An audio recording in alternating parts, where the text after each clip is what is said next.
there, and welcome to my bathroom. I am gonna explain to you the most basic loom that you can possibly make at home, and that is just a stick that is hanging from something, and that's your loom. That's all you need to weave. So, I have my warp threads measured out already, but basically it's a bunch of string all cut to the same length. Now I have tied the bottoms of mine. I just wrapped them around my hands a few times and put a super basic half hitch to hold them. But you could just let them dangle. This is a little bit actually working both as a little bit of extra weight down there, which I'm going to add more weight to that in a minute. But, and,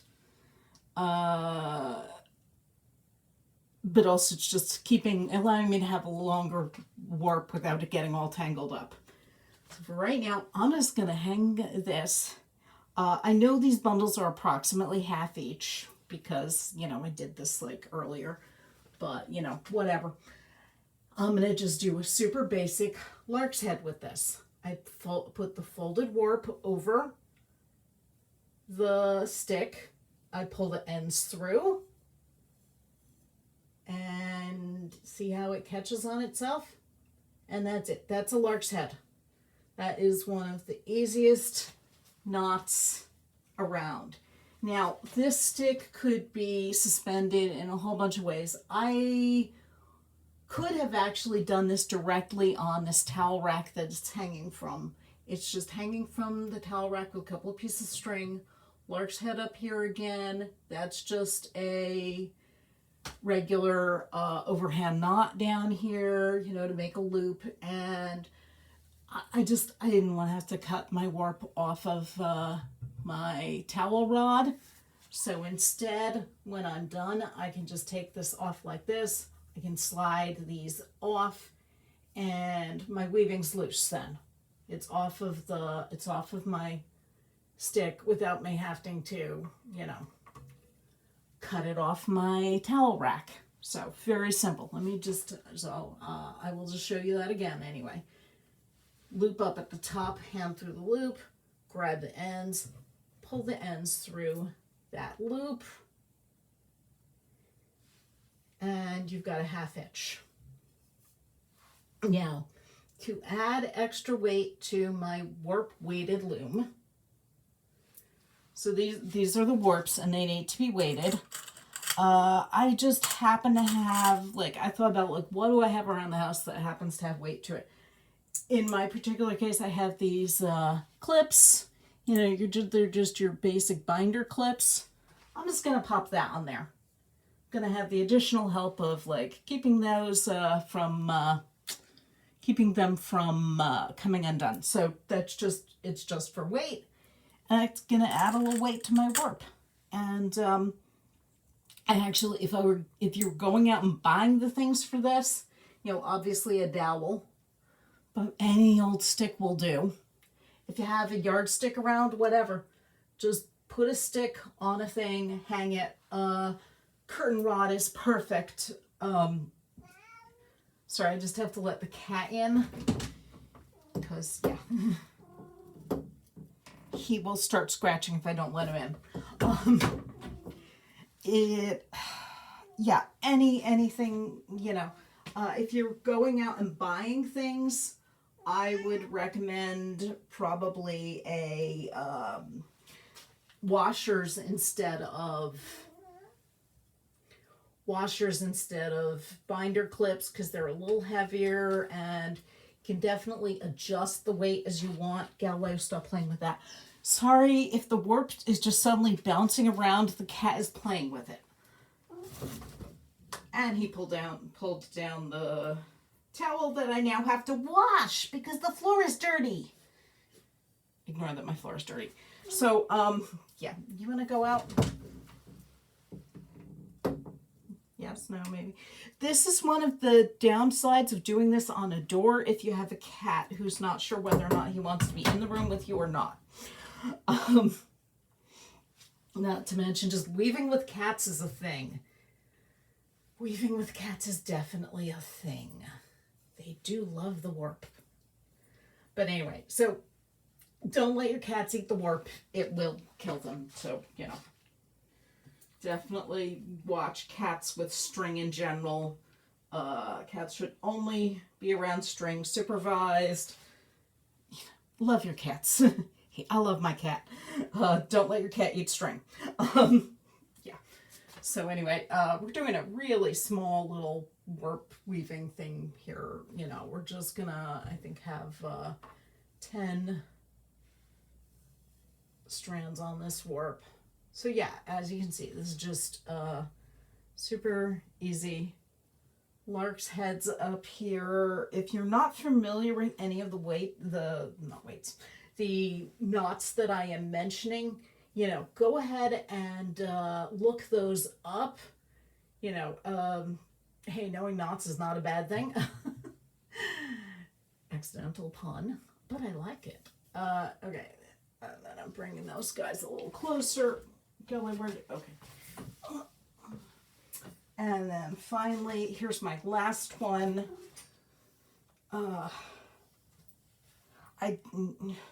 just happen to know that this one is about the same length as the others, so I know where I can how much of this I can just kind of wrap around my hand and then have matched the others. Oh, for God's sakes. Sorry, the cat is now tangled in the warp. Yeah. This is what is making it hard for me to do this. Why don't you go outside? Go on. Yeah, go. No, you're gonna stay. He's having fun. Yeah. Want to discuss? Okay, so you're gonna wanna, I'm just wrapping this around my hand several times till the center part of the warp thread is about where I know it should be. And then I'm going around this bundle a couple of times like that. And then I'm doing a half hitch. I wrap it around my finger, making this loop. On the side where it crosses over like this, I was putting that around the bundle. Pull it tight. It's easy to undo, but it lasts, it also isn't gonna come undue done super, super easily. All right, I made this one a little. So this one's gonna be a little uneven at the bottom, doesn't matter.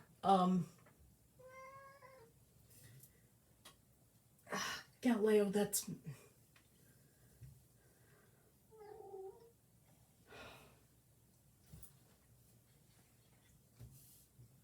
Okay, no. Oh, yeah. Go do something else. All right, so that is it. Let me just put my little weights on the bottoms of those. I'm going to make that one higher because it's definitely in the cat's reach right now.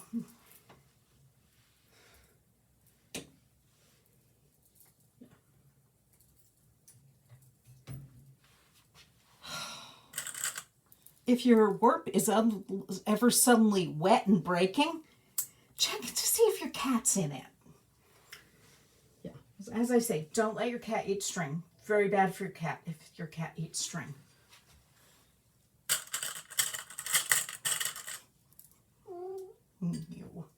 You ready to go outside? Why would I want to go outside? This is so much fun in here. So much fun, aren't you? Yes, you are. Yes, you are having so much fun.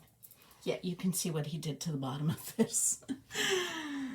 We're just going to use the clip to hold it up a little higher out of his reach.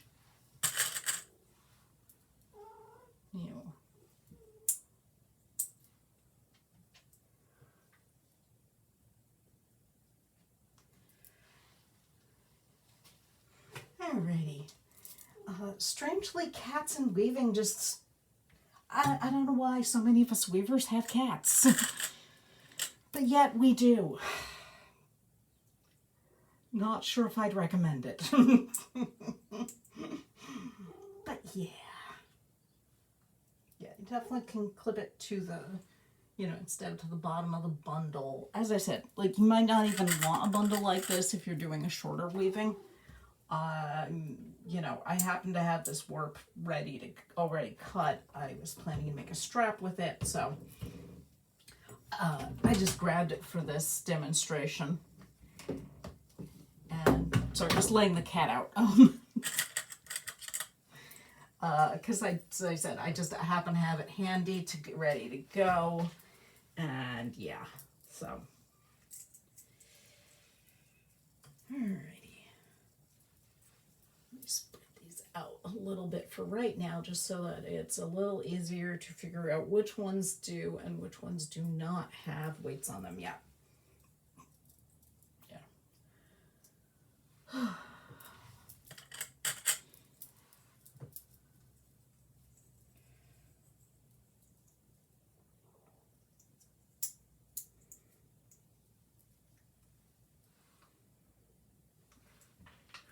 It occurs to me I have not gone over the things that you need in order to do this, to make the super simple warp weighted loom. And part of that is that the list I'm about to give you is not in any way, shape, or form definitive. You can substitute almost all of these parts. You need something that you can hang something from, and that can be the door frame. You could put up a couple of cup hooks on your wall, whatever. Just something that you can hang a rod from. In this case, I happen to be using my towel rack, but you can use anything. Second thing, obviously, warp weights. Hence the term warp weighted loom. So, and as I said, in this case, the string itself to a certain degree is acting as a weight when it's in bundles. I'm mostly using these little binder clips. It doesn't have to be super heavy. And as I said, this process to somebody, I would recommend a washers from the hardware store. They're absolutely wonderful. But you could use clothespins. You can use, I've seen people do it with coins put into little containers and you tie to the container. I mean, practically anything will do. I considered using nails, but I didn't want to because they're sharp. But almost anything. And then finally you need something to beat your warp with. This is a comb. This is meant for hair. I got it from I think a beauty supply store or maybe the pharmacy. I don't even remember. It's just your average everyday comb. And then obviously you need your thing that you're weaving, your warp, and your, this is just going to be my weft. Now I thought of getting out, I own tons of very nice, well, I don't know if they're very nice, but they're perfectly nice, perfectly functional shuttles. And I thought getting one of those, but you know what? I don't want to make this seem like you need equipment that you don't. This will do. A ball of yarn is going to be my weft. You don't have to have a shuttle. If you want a shuttle, you can make one easily out of cardboard. It doesn't have to be complicated at all. This is it. A stick that you can hang somewhere, some weights, something that you can beat the weft with. In this particular case, I'm using a comb, but you know what you can use? You can even just do that with your fingers. You can use your fingers to push the warp up. I'll do that a couple of times. And that's it. And a ball of yarn. And a ball of yarn. So, I'm going to get started here. And conveniently for me, I can hang my ball of yarn up there. I'm going to just space these a little better. I'm going to open up these lark's heads a little bit. Kind of just to so that... Yeah, it's a little tangled right at the moment because I had a cat playing with this. Did I mention that? Oh, this one's missing its weight. That's probably also part of the reason that it's a little tangled. That is what the weights mostly do. They hold your warp down and keep it from getting tangled. Without them, your warp is going to kind of be a bit of a tangled mess. But yeah, and as I said, mine got a little tangled here because I had a cat playing with it. But you know, try not to let your cat play with your warp. It's neither good for your weaving or your cat.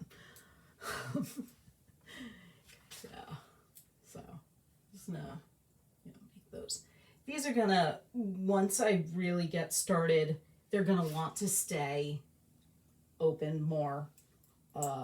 It's gonna be fine, absolutely fine. So I'm gonna space them a little bit evenly. As I said, I'm trying to open up my lark's heads a little bit here, just kind of, so that there's a little more space in between these, but that's all right. I could also, if I wanted to, like put something in between them, but as soon as I start weaving, they'll space out. So I'm going to move these a little closer together now. As I said, just making sure they're a little on the open side here and not tangled down here. Nothing super profound or anything. And as soon as I start actually weaving, the weft will keep the warps a little better spaced.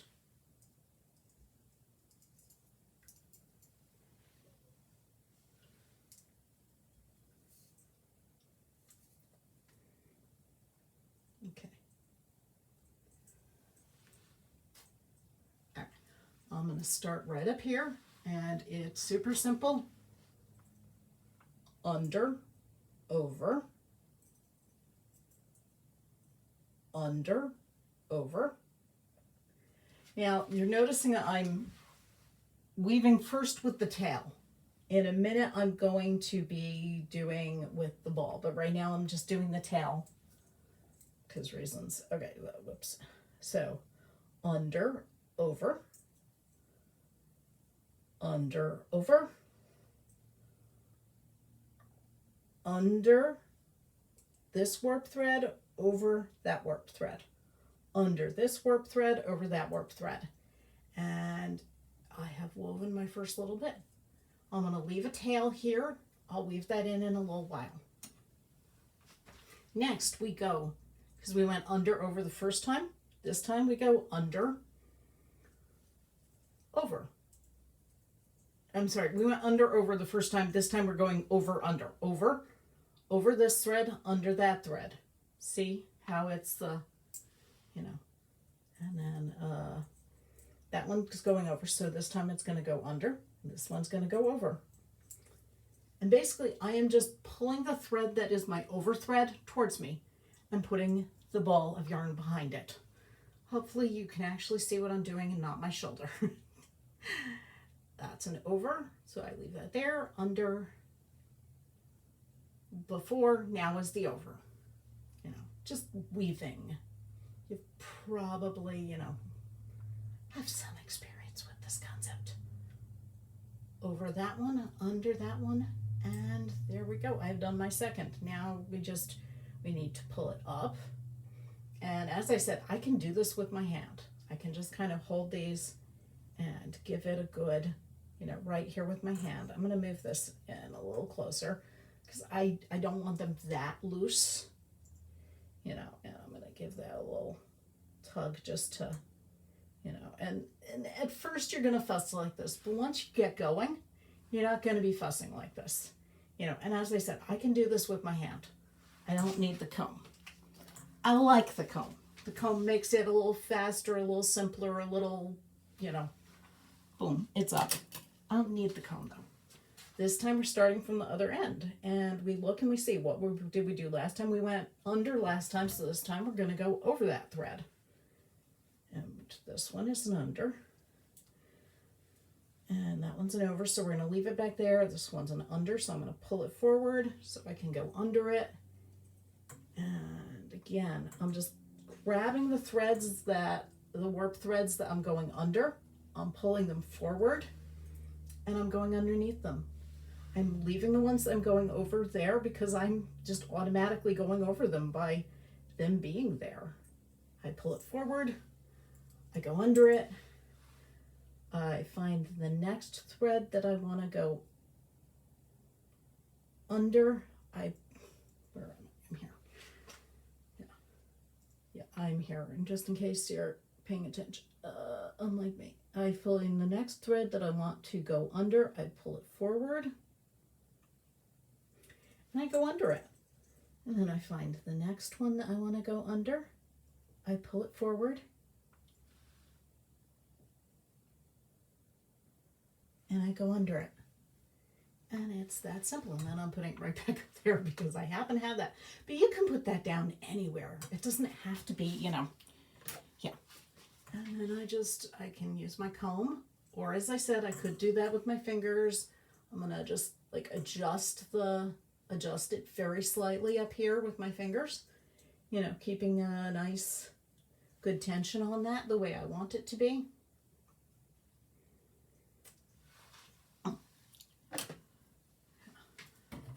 And back we go. And once again, we're back to under, over, pull the threads you want to go under, forward. Actually, I messed up somewhere along here, but that's all right. We're just gonna keep going as though I didn't. Oh, I see what happened here. That's what happened. Under, over, and yeah, just grab the threads you want to go under, forward, go under them. Yeah. All right. This is just about the simplest thing you can do. Like this is barely equipment. This barely counts as this barely seems like it should count as a loom, but it is. This is a loom. This is tensioning your warp, and allowing you to weave. And that's what a loom does. A loom tensions your warp so that you can weave. That is the entirety of what a loom is. It is a device that, and I mean, there more complicated looms will do things like, you notice how I'm having to select by hand which warp threads I'm going under and which threads I'm going over. Well, on fancier looms, they have heddles. I have heddles. I own fancier looms. Yeah. On fancier looms, there are heddles, and the heddles will, I see what I did here. I accidentally wrapped my weft around the warp instead of just going behind it. Don't do that. Fancier looms, you have heddles, which they basically will automatically pull forward the warp threads you want to go under for you, or they'll pull them upward or downward. It depends on the type of loom, and that makes that a little easier, but it's not necessary. It's an extra thing that's nice to have. It makes this a little faster, a little more, hey, you're not going to mess up on a single. You can still mess up, but it's a little different, Yeah, I mean, it's not that, but they're still doing kind of the basic thing of just tensioning your warp so that your weft can go under and over it. You can actually make heddles for this. Basically, they're strings that you tie to a rod, and when you pull the rod forward, the strings all pull whatever warp threads they're attached to forward with it, and you can then, pull, instead of a single warp thread forward at a time, you can pull half of your warp threads forward at a time. You get 2 of them, and you alternate which ones you're pulling forward at a given time.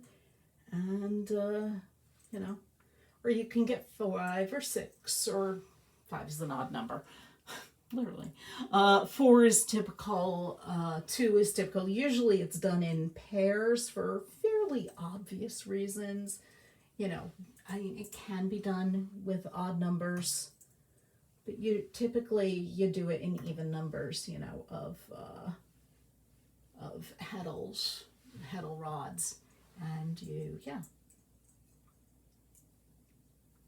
And I once again accidentally went, see, I went over the, that's something you actually can do deliberately for certain designs, but I'm just trying to keep things basic here, so we're aiming for plain weave, so don't do that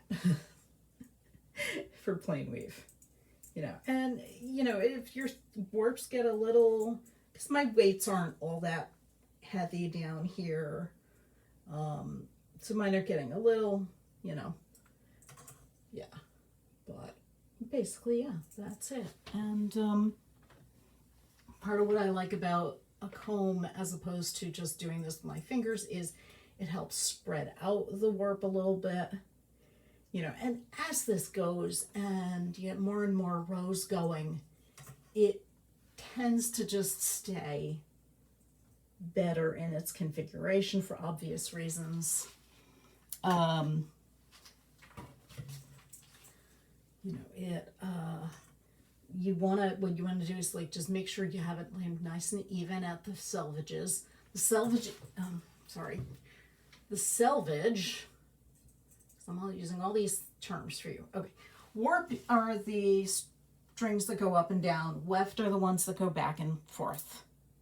You know,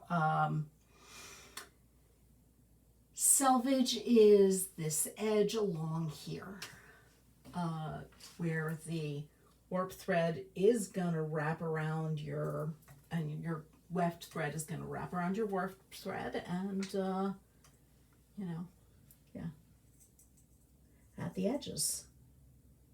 And again, this one is back forward, you know, and you just keep going.